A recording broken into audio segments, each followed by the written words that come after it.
খালিয়ে বড্ডির ফাঁস চৌধুরীহাট জিফানিকে নুটি মানে বলার বাইরে ইক্ষেত্রে মানুষ যোগী নেওয়ার মানুষ শিক্ষা নেওয়ার মানে সংযোগ বিচ্ছিন্ন হয়ে গেছে। এই সময় যদি কোনো একটা অ্যাম্বুলেন্স সময় যদি রুগী থাকতো তাহলে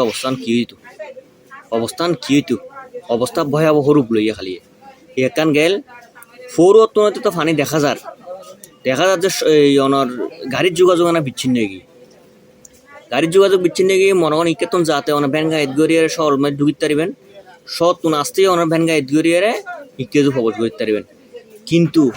রুগী লইয়ারে অনেক যাইবেন শহরের মধ্যে প্রবেশ করতে পারতেন না রুগীর গাড়ি অনেক এনে কেন করবেন। তো এইরকম অবস্থা যদি দেশের মধ্যে যদি বৃষ্টি পড়ানোর পরে যদি যাই গই আসলে কি দেশের কি মা বাপ নাই আছে না নাই আরা যদি হইতাম যাই আনারা মানুষ মাইন্ড করে আনা কথাবার্তা হইল মানুষ গুসই যাই গই স্বয়ং চোখে যদি আপনি অন যদি ন দেখুন মানে বিশেষ করে দিতেন না। তো এই গতকাল আনার এই এক ভাই সত্তন আসতে যাই রে তারা তিনজন সত্তন আসতে যায় এই চৌধুরীহাট বড্ডির ফার্ম মধ্যে ফানি যাবে উঠে পানি তো প্রায় 1 একর ফানির মধ্যে আইবের সময় মধ্যে অসংখ্য মানুষ তারাও যে আইবের সময় মধ্যে হিকেতন খাগড়া চৈতন শান্তিবাহী গাড়ি যেন যার এত বোমাই যে টান মারলো ফানির উদ্দি ইটারেরও তো সিট করে খাদ্য করে লেগে ফেলা দি ইটারের রঙে আরো মানুষজন আছিল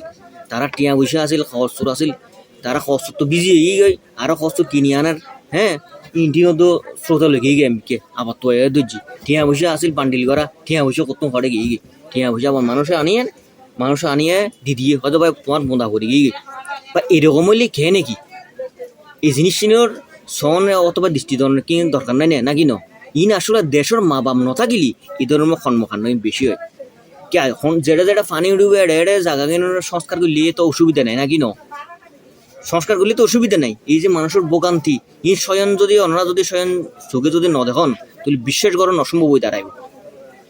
এরকম পরিস্থিতি।